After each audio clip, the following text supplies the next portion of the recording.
किसी वाणी को अभिव्यक्ति के स्वरूप में प्रस्तुत करने के पहले मन के मर्यादित चिंतन से ये चरित्र का बोध होना चाहिए कि जिस मनस्वी व्यक्तित्व के संबंध में मैं अपनी वाणी को सेतु के रूप में इस्तेमाल कर रहा हूं, उसके प्रति मेरे श्रद्धा के सुमन सिर्फ वाक्य या शब्दों तक सीमित हैं, या मैंने अपने जीवन को इसके व्यक्तित्व के चरित्र में चरितार्थ करने का प्रयास भी किया। जिस संस्था के माध्यम से आज ये कार्यक्रम का आयोजन इस सभाभवन में हो रहा है, इस संस्था का चरित्र, उसके संस्था के संस्थापक का चरित्र इस महापुरुष को सच्ची श्रद्धांजलि अर्पित करता है। आज इस बात को बहुत गर्व से हम समुचित रूप से स्वीकार करते हैं कि जिस प्रकार से आदित्य के रूप में मनस्वी व्यक्तित्व यहां विराजे हुए हैं, एक एक की उपस्थिति, चाहे वो विधानसभा के अध्यक्ष हों, चाहे भारतीय जनता पार्टी के पूर्व प्रदेश अध्यक्ष हों, चाहे न्यायाधीश राठौड़ साहब हों, चाहे सम्मान्य पूर्व सांसद वर्मा जी हों, आपकी समुचित उपस्थिति उस व्यक्तित्व के उस समग्र चरित्र की प्रशासनिक व्यवस्था को शहादत प्रदान करती है, जिसको हम समाज के रूप में स्वीकार करते हैं। समाज किसी एक जाति का नहीं होता, समाज मनुष्यों का वो समूह होता है जिसमें हर प्रकार का व्यक्ति सम्मिलित होते हुए समाज के चरित्र को समुचित रूप से व्यवस्थित करने का जो सत्कर्म करता है, उसी ही मानव समूह को समाज के रूप में हम स्वीकार करते हैं। उसी का ही अलंकृत अगर परिभाषा है तो समाज के सेतु के रूप में उस शब्द तक निहित नहीं, उसमें समग्र व्यवस्था का वो शांति दूत के रूप में परिचालक है, जिसके चरित्र में अंतिम छोर पर जाने के बाद भी, युद्ध के उपरांत भी अगर मुंह से निकलता है तो ओम शांति का शब्द निकलता है। इस भारत की संस्कृति और इस भारत के शास्त्रों से संस्कार ने एक बात को सर्वविदित प्रस्तुत करने का क्रम किया है।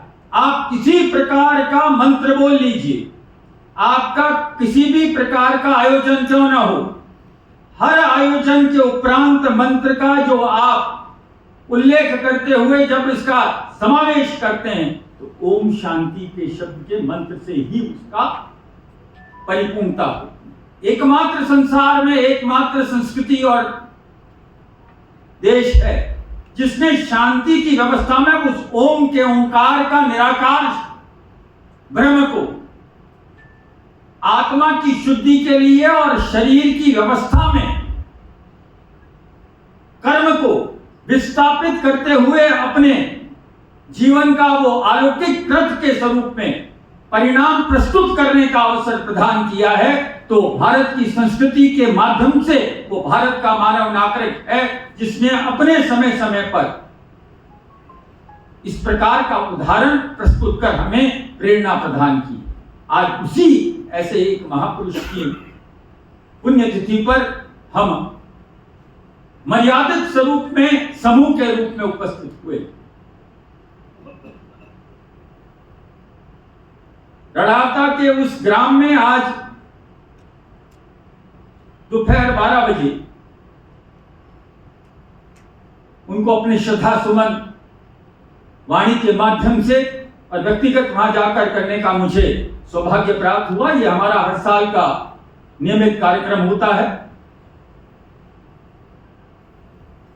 मैं इतना सा निवेदन करूंगा, जितने हमारे बीच में आतिथ्य के रूप में विराजे हुए हैं और आप सब यहां हैं, आप जरा सोचिए कि एक ऐसा व्यक्ति था जिसने जिंदगी के 12 साल के उपरांत शासक के रूप में 55 युद्ध लड़े। एक भी युद्ध में पराजित नहीं हुआ। लेकिन दुर्भाग्य देखिए भारत के साहित्य का और इतिहास का, एक भी युद्ध का वर्णन नहीं है। और यह बात वहां ही समाप्त नहीं हो जाती। भारत के इतिहास में उन सारे युद्धों का वर्णन है जहां किसी न किसी भारत के शासक को पराजित होने का दुर्भाग्य स्वरूप वो परिणाम झेलना पड़ा। एक भी युद्ध ऐसा नहीं है कि जो बात ये बताए कि भारत के शासक के चारित्रिक रूप में अंदर जनतंत्र की वो व्यवस्था थी जो संस्था के रूप में वो शासक के स्वरूप में प्रदान करता था। एकमात्र ऐसा शासक बता दीजिए जिसका सिर्फ एक जाति की सेना हो। हर वक्त जब भी शासक आया, चाहे वो क्षत्रिय कुल का क्यों ना आया हो, क्षत्रिय कुल के हर शासक के पास में समस्त समाज की जातियों का अपना संग्रह किया हुआ सेना होती थी। वो जनतंत्र की पहली व्यवस्था का मूल सूत्रपात था, जो चारित्रिक वंदना से नहीं करता था लेकिन कर्म के क्षेत्र में चरित्र को प्रतिपादित करने की व्यवस्था को वो प्रशासनिक रूप में स्वीकार करता था। ये भारत की जनतंत्र का अगर कोई मानव स्वरूप में संस्था है तो वो क्षत्रिय है, और क्षत्रिय के गुणों से वो बनता है, किसी के घर में पैदा होने से वो नहीं बनता। आज जिसको आप सेना कहते हैं, शास्त्रीय युग के अंदर साहित्य ने क्षत्रिय को सेना के स्वरूप में स्वीकार किया। वो उस वक्त की संरक्षण प्रदान करने की व्यवस्था थी। वो पूरे मानव स्वरूपा समाज को संरक्षण प्रदान करता था, वो सृष्टि को भी संरक्षण प्रदान करता था, वो व्यवस्थाओं को भी संरक्षण प्रदान करता था। शैक्षणिक व्यवस्था में अगर उसका भ्रंश हुआ और हम यहां तक आ गए, लेकिन मैं इतना सा निवेदन करना चाहूंगा, इस महापुरुष की व्यक्तित्व को 1433 के कालखंड में देखिए। न किसी मुगल साम्राज्य का आधिपत्य था, न किसी कालखंड के ऐसे प्रशासन की व्यवस्था थी कि जिससे प्रभावित होकर वो कार्य कर रहे थे। महाराणा प्रताप से 125 साल पहले के कालखंड में ऐसा व्यक्तित्व हुआ जिसने आपके आज के दार्शनिक, आज के राजनीतिक, आज के वैधानिक रूप से विधि शासकों को वो बात उन्होंने अपने जीवन में चरित्रार्थ कर उस वक्त बता दी जिस वक्त शायद इस सोच का आविष्कार किसी के मानसिक जीव में और मस्तिष्क में ना था।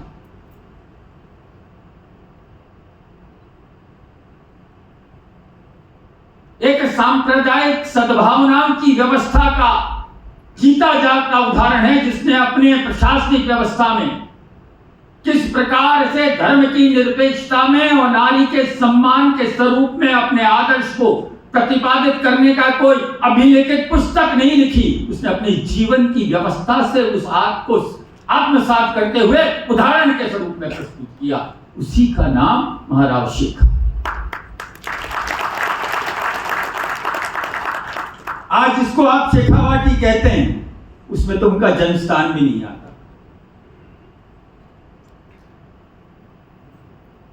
सतीश जी बरवाड़ा बिल्कुल वीर हनुमान जी के चरणों में है।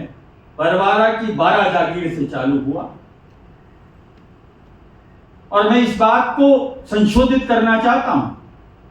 360 गांव का जो साम्राज्य स्थापित हुआ, एक भी युद्ध सीमा के विस्तार के लिए नहीं किया गया। एक भी युद्ध धन को एकत्रित करने के लिए नहीं किया गया। उस वक्त की जो प्रशासनिक व्यवस्था जहां जहां थी उसमें जब अत्याचार हो रहे थे और वहां की जनता ने जब पुकारा तो एक क्षत्रिय उचित चरित्र की व्यवस्था को अपना धर्म मानते हुए उन्होंने युद्ध किया। और युद्ध के बाद में जब वो दुश्मनों को परास्त कर चुके तो वहां की जनता ने उनको शासक स्वीकार किया। ऐसा करते करते वो 360 गांव तक चले।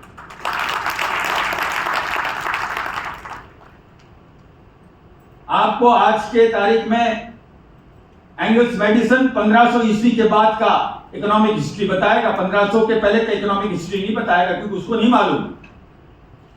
1433 के अंदर राजस्व की व्यवस्था के अंदर संपन्न राजस्वों के अंदर और व्यवस्थाओं में शेखावाटी मानी जाती थी।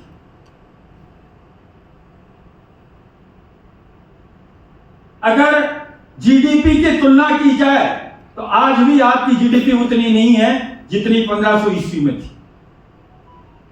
प्रति व्यक्ति की आय और प्रति व्यक्ति की आय के समान में जो उसकी व्यवस्था थी। इसलिए हम ये कहते हैं कि धन चरित्र का निर्माण नहीं करता। ये आपने, हम में और आपने खूब देखा होगा, जब शुद्ध चरित्र से व्यवस्थित गांव का पटेल होता था तो पटेल का होने का मतलब कोई धनाढ़ सेठ नहीं होता था। उसकी वाणी में जब सत्यता की पुष्ट पुती थी तो उसको पटेल जैसे शब्द से इस्तेमाल किया जाता था, क्योंकि वो न्याय करता था। ये आधुनिक अर्थव्यवस्था जो उदरपूर्ति के संसाधन उपलब्ध कराने के लिए आपको शिक्षा की पद्धति में व्यवस्थित करती है, भारतीय संस्कृति आपको आपके कर्म के क्षेत्र में आपका जो कर्तव्य है उस कर्तव्य बोध के आधार पर आपको परिश्रम कराने का पाठ्यक्रम प्रस्तुत करती है। इसलिए कहा जाता है कई बार एडम स्मिथ हमारे लिए उतना ज्यादा इंपॉर्टेंट नहीं है, हमारे लिए उतना ज्यादा महत्वपूर्ण नहीं है, कौटिल्य उतना उससे ज्यादा महत्वपूर्ण। पाश्चात्य सभ्यता सर्वाइवल ऑफ द फिटेस्ट पर है। भारत की सभ्यता और भारत की अर्थव्यवस्था, अर्थशास्त्र सर्वाइवल ऑफ द वीकेस्ट के लिए, और वो आपसे ये उम्मीद करता है कि जो कमजोर है उसको साथ देकर और उसको सामर्थ्य बनाइए। आरक्षण की नीति और नहीं तो क्या है। इस आरक्षण की नीति की आप और हम बात करते हैं, ये आरक्षण की नीति तो भारत की संस्कृति की व्यवस्था के अंदर संपूर्ण रूप से पहले से विद्यमान है, सिर्फ समझने वालों का फर्क है। आज भगवान सिंह साहब जैसा व्यक्तित्व यहाँ विराजा हुआ है, मुझे नहीं मालूम कि आपकी का स्वास्थ्य इस बात को स्वीकार भी कर रहा है या नहीं कर रहा। आप पधारे, ये हमारे लिए बहुत सौभाग्य की बात है। प्रभा साहब आप पधारे, और मैं न्यायाधीश राठौड़ साहब से तो इस बात का धन्यवाद अर्पित करूंगा कि आपने समय निकाला। सतीश जी को तो मैं हाथ पकड़ कर भी ले जा सकता हूं, लेकिन वो स्वयं आए, मेरे लिए ये भी बहुत महत्वपूर्ण है। आप सब पधारे, आपने मेरी बात को बड़े धैर्य से सुनी, उसके लिए मैं धन्यवाद देते हुए अपनी बात को मैं यहीं विराम देता हूँ। जय जगन्नाथ।